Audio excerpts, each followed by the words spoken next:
nimeelekezwa na Mheshimiwa Rais nifanye nini, na hiki ndicho ninachokifanya, kwamba lazima uhakikishe mahusiano kati ya polisi na wananchi yanakuwa mazuri. Wananchi wawapende polisi. Leo hii polisi hata akipata shida unakuta watu wanashangilia. Tunataka polisi akipata, hata kama kapata ajali ya pikipiki, tunataka wananchi waende pole bwana, wamuone kama ni msaada wao, rafiki yao, mwenzao. Mkakati wetu sasa kwa kweli ni kuendelea. Mimi nimesema lazima tufanye transformation, lazima tufanye mabadiliko makubwa.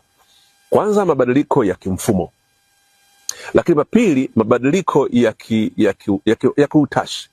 Kwa mfano training zetu za jeshi la polisi lazima tuziangalie, kwamba hivi tuna train watu wanapokwenda kule kwa wananchi, tunawatrain waende wakapambane na wananchi au tunawatrain waende wakawalinde wananchi. Wenzetu wale wa Tume ya Haki Jinai iliyoundwa na Mheshimiwa Rais Dr. Samia Suluhu Hassan wametoa mawazo mazuri sana, na Mheshimiwa Rais ameagiza kwamba tuyasimamie yale mawazo, na mimi ninaendelea kuchukua kutoka kule, tuendelee tujaribu kufanya. Nitakaporudi kutoka kwenye mwaka mpya, nitataka tukae kwa ujumla, tuangalie mfumo ile haki jinai na mawazo yale ya tume, yapi tunaweza tukaincorporate. Kwa mfano wanasema haki jinai, wale wazee wameandika andiko zuri sana. Wanasema ni vema sasa tusiwe na police force, wanasema tuwe na police service. Wale ikiwa force, ujeshi unakuwa mwingi, nguvu inatumika. Tunataka police service ili iwe ni huduma ya kipolisi ya kulinda raia na mali zao, lakini ni huduma, wanatoa huduma. Sasa force itakuja pale ambapo kwa mujibu wa sheria itakuwa inatakiwa kutumika. Kimsingi na yenyewe inaweza kusaidia ili tujue pamoja na training. Tukilizungumza tu hilo kama ni service, tutaangalia training, tutaangalia mambo mengi sana katika hilo. Lakini la pili ni mambo ambayo sheria iko clear. Ukamataji, ukamatweje?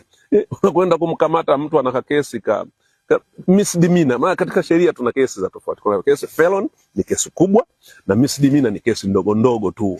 Lakini unakuta taji ule wa nguvu inazidi kidogo. Lakini tunapojadili haya yote tufahamu kwamba hatima ya nchi yetu ya Tanzania iko mikononi mwa Watanzania. Uwe una rafiki yako wa nje ya Tanzania, uwe unampenda vipi, awe amekusaidia vipi, lakini ujue huku ndiko kuliko na babu zako, kuliko na mama zako, kuliko na bibi zako, kuliko na shangazi zako, kuliko na vijukuu vyako, kuliko na watoto wako, kuliko na ndugu zako, na kuliko na kizazi chako. Unapoijadili hiyo, ubakize hakiba ya kwamba iko siku nitahitaji utulivu Tanzania. Endapo amani ikitoweka tukawa kama nchi za wenzetu, je,